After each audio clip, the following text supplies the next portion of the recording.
bugungi video darsimizda mavzuimiz gimnastika. Ertalabki badan tarbiya mashqlari va gimnastika jihozlarida mashq bajarish mavzusini o'rganib chiqamiz. Jismoniy mashqlar tana mushaklarini baquvvat, ruhdan harakatchan, qomatni to'g'ri shakllanishiga yordam beradi. Xullas, barchasi ertalabki badan tarbiyadan boshlanadi. Bu jarayonda bajariladigan mashqlar organizmning biror a'zosiga emas, balki butun bir tanamizga birdek ijobiy ta'sir etadi. Ya'ni ichki organlardan moddalar almashinuvini yaxshilaydi. Shuningdek, ushbu mashg'ulotlar tizimli bajarilganda tana to'qimalari, vazn moddalari yaxshi o'zlashtiradi. Bunday harakatlar asab tizimida ijobiy ta'sir ko'rsatadi. Jumladan, badan tarbiyadan so'ng odamning ham jismoniy, ham aqliy faoliyati yaxshilanadi.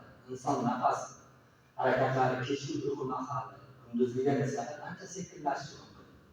Bunda badan tarbiya chog'ida bajariladigan nafas mashqlari esa o'pkani yetarlicha toza havo bilan to'yintiradi. Badan tarbiya mashqlarini bajarishdan oldin badanni avvalo chiniqtirish zarur. Bunday holatda jismoniy mashg'ulot bajarishdan oldin piyoda yurish, yugurish, jismoniy faol harakat kechirishning eng qo'llanilgan usullaridan biri hisoblanadi. Bunday mashg'ulotlar oyoq mushaklarini mustahkamlab, qon aylanishi va immun tizimini yaxshilab, inson hayotini faol harakatlar bilan bajarishda zarur hisoblanadi. Mashqlar oddiydan murakkab tamoyillar asosida pog'ona navbat bilan bajariladi. Bunda harakatning barcha tizimlari, mushaklar mutanosib ishtirok etishini ta'minlashi lozim. Shunda biror tana a'zosi ortiqcha zo'riqishiga yo'l qo'yilmasligi kerak. Bugungi video darsimiz davomida gimnastika, ertalabki badan tarbiya mashqlari va gimnastika jihozlarida mashq bajarish mavzusini nazariy qismini ko'rib o'tdik. Amaliy qismini sport zalda davom ettiramiz. Badan tarbiya mashqlari va gimnastika jihozlarida mashq bajarish mavzusini ko'rib chiqamiz. Dastlab yengil yugurish mashqlari va maxsus yugurish mashqlari orqali davom ettiramiz. Yugurishni boshlaymiz.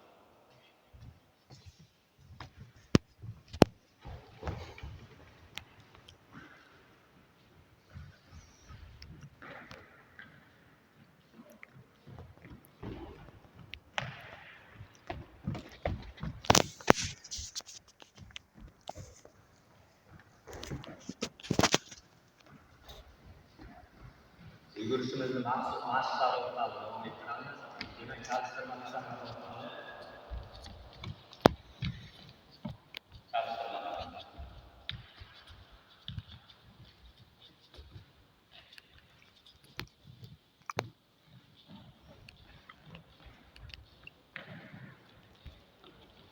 Bunlar gavda.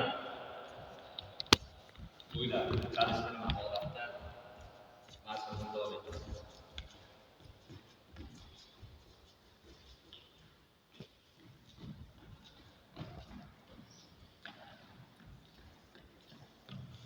Demak, maydonni yarmigacha davom ettiramiz.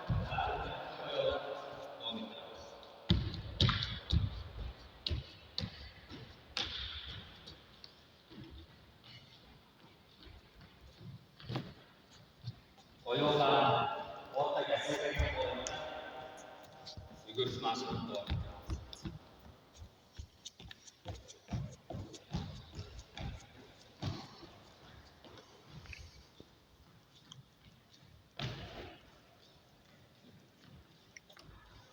Mashqimizni o'tirgan holatda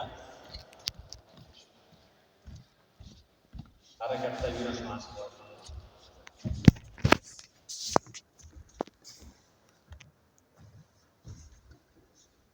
yugurish orqali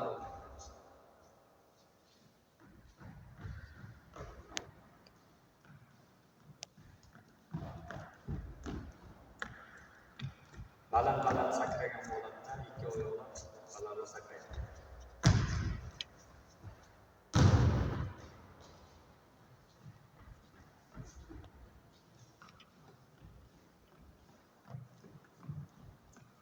Orqaga yugurgan holatda mashqimizni davom ettiramiz.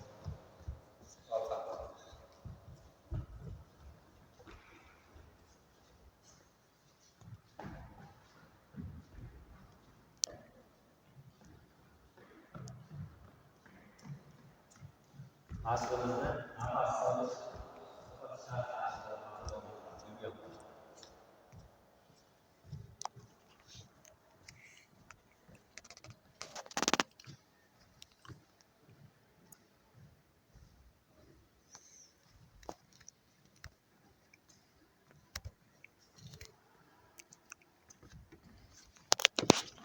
Rivojlantiruvchi mashqlarimiz nihoyasiga yetdi.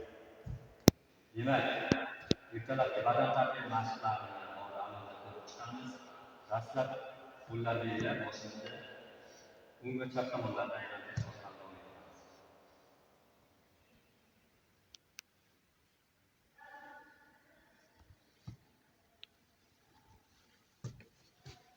Dastlab qo'l. Demak, bizni asosiy qoidaga rioya qilishimiz kerak. Demak, boshdan oyoqqa qarab mashqni davom ettiramiz. Qo'llar yelkada. Oldinga orqaga ikki marta.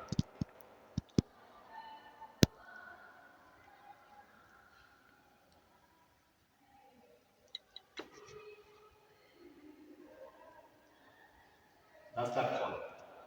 Demak, qo'llar bo'sh holatda.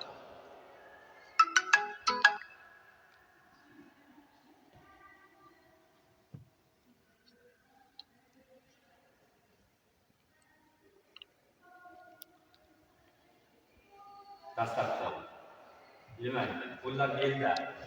Qo'llar egiluvchanlik mashqlari orqali davom etamiz. Almashtirgan holatda ikki tomonga egilish.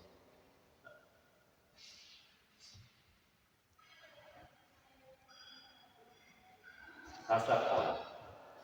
Demak, mashqimizni tekismo harakatda qo'llarimizni kesgan holatda pastdan yuqoriga.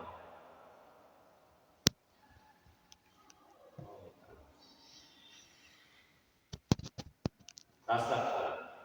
Demak, qo'llar gavda atrofida aylantirish orqali mashqni davom ettiramiz.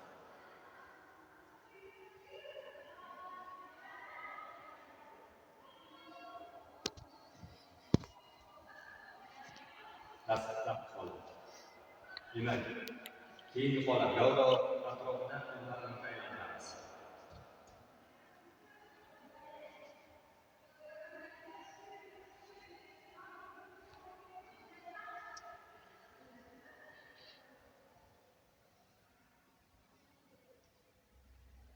Dastlab qo'l. Demak, qo'llarni dirshakka aylantiramiz. Orqaga olib.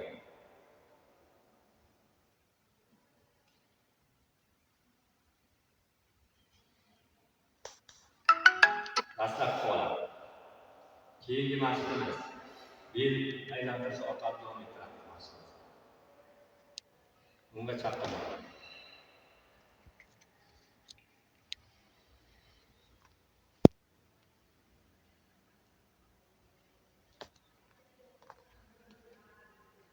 Dastlab qo'l.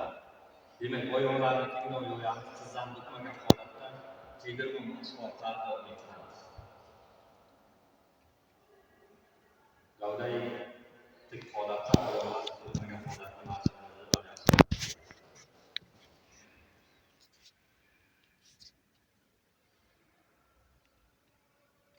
Dastlab qo'l. Keyingi mashqimiz o'tirib turish mashqini bajaramiz. Qo'llar oldinga olgan holatda. O'tiramiz. 1, 2, 1, 2, 1, 2, 1, 2. Dastlab qo'l. Qo'llar oldinga holatda oyoqlarni aylantiramiz. Gavda atrofida.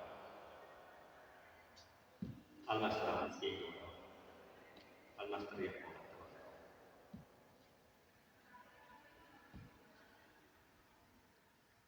Dastlab qo'l.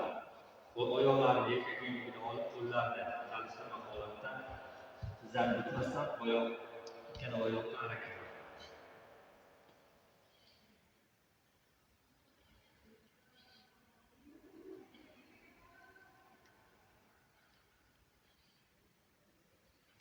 Dastlab qo'l.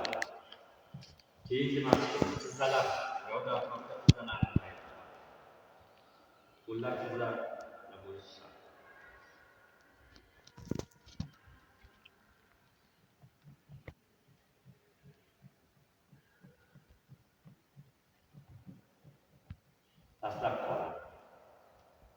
Keyingi mashqimiz sakrash mashqlarini bajaramiz. Dastlab o'ng oyoqda 5 ta, chap oyoqda 5 marta va ikkala oyoqda 5 marta mashqimizni davom ettiramiz. Boshladik. 1, 2, 3, 4, 5. Balandroq. 1, 2, 3, 4, 5. Ikkala oyoq balandroq. 1, 2, 3, 4, 5. Dastlab qo'la. Oyoq uchlarini ko'taramiz. Balandroq.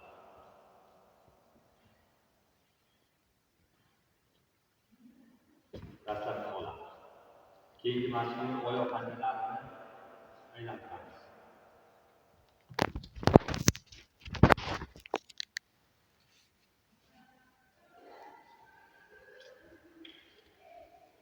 Dastlab qo'la. Nafas olish va nafas chiqarish mashqlari.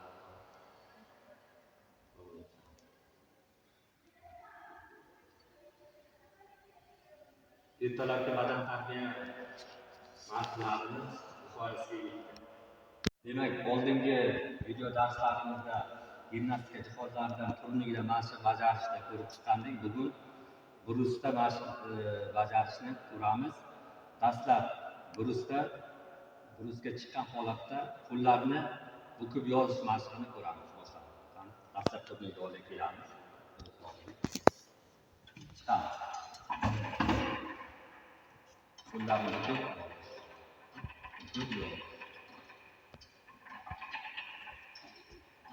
Dastlab qo'la. Keyingi mashqimiz demak brusda oyoqlarni ko'targan holatda, gavdani tik holatda tutgan holatda burchak hosil qilish mashqini ko'rib chiqamiz. Brusga chiqamiz. Oyoqlarni burchak oyoq ko'targan holatda mana burchak hosil qilishimiz kerak. Demak, bugungi mashqimizda buni takomillashtirib, oyoqni ushlash holatini ko'rib chiqamiz. Dastlab qo'la. Mashqimiz tamom. Bugungi ertalabki badan tarbiya gimnastika jihozlarida mashq bajarishni amalda ko'rib chiqdik. Keyingi video darslarimizda boshqa gimnastika jihozlarida ham mashq bajarishni ko'rib chiqamiz. Demak, ertalabki badan tarbiyani har kuni ertalab bajarish uyga vazifa sifatida topshiriq sifatida amalda qo'llash tavsiya etiladi. Bugungi video darsimiz yakuniga yetdi.